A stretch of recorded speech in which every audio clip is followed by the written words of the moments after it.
शिवपुर नाम के एक गांव में गोपाल नाम का किसान रहता था। वह अपनी पत्नी लक्ष्मी के साथ एक छोटी सी कुटिया में जीवन गुजारता था।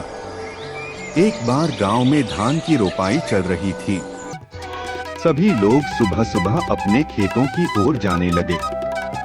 गोपाल बोला,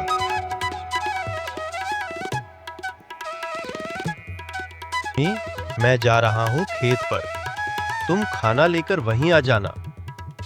और भाग्यवान, साथ में थोड़ी दही का शरबत भी ले आना। ठीक है जी, आप जाइए, मैं खाना लेकर आऊं।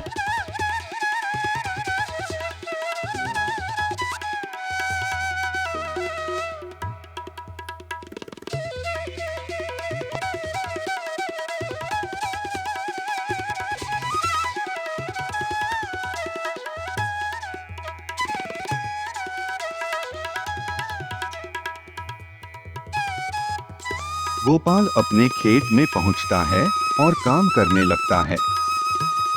तभी खेतों में दो आदमी आते हैं।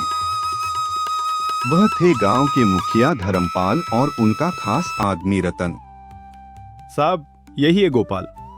हर साल इसकी बहुत अच्छी फसल आती है। मैं तो कहता हूँ इसे ही 8 बोरी अनाज के लिए बोल देते हैं। गरीब है मालिक, 2 पैसा कमा लेगा तो दुआ ही देगा। ठीक है रतन, तुम जाकर इसे बुला लो। जी मालिक। अरे ओ गोपाल, सुनो तो। क्या बात है रतन भाई, मुझसे मिलना चाहते हैं? पर क्यों? अरे वो तुम्हारी फसल खरीदना चाहते हैं। चलो अब जल्दी चलो। गोपाल मुखिया के पास जाता है। आओ गोपाल आओ, सुना है तुम्हारी फसल बहुत अच्छी होती है। क्या इस बार की फसल तुम हमें बेचना चाहोगे? बाजार से भी अच्छा दाम दूंगा। ये तो हमारे लिए सौभाग्य की बात है मालिक। तो फिर तय रहा, जिस दिन तुम्हारी फसल तैयार हो जाएगी हमें खबर भिजवा देना। हम अपने आदमियों को भेज देंगे, वे लोग तुम्हारी फसल काटने में मदद करेंगे और पैसे भी तुम्हारे घर भिजवा देंगे। इसके बाद मुखिया वहां से चला जाता है और गोपाल फिर से अपने खेत में काम करने लगता है। कुछ देर बाद लक्ष्मी वहां खाना लेकर आती है। सुनिए जी, आकर खाना खा लीजिए। और हाँ, साथ में दही का शरबत भी लाई हूँ। लाओ लाओ, बड़ी भूख लगी है। लक्ष्मी, आज खेत पर मुखिया जी आए थे, पता है उन्होंने क्या कहा? उन्होंने कहा है कि इस बार वे हमारी फसल खरीदेंगे और बाजार से अच्छा दाम भी देंगे।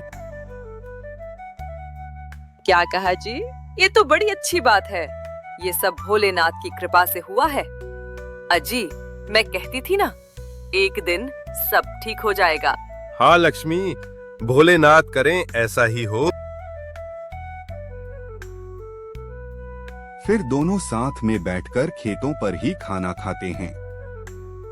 सुबह से दोपहर तक काम करने के बाद गोपाल घर आता है। थका हुआ वह थोड़ी देर सो जाता है। शाम को जब उठता है तो घर के आंगन से सब्जियां तोड़ता है। लक्ष्मी, मैं सब्जियां बाजार में बेच कर आता हूँ, ठीक है ना? जी, पर आप समय से घर आ जाइएगा, रात होने से पहले। ठीक है भाग्यवान।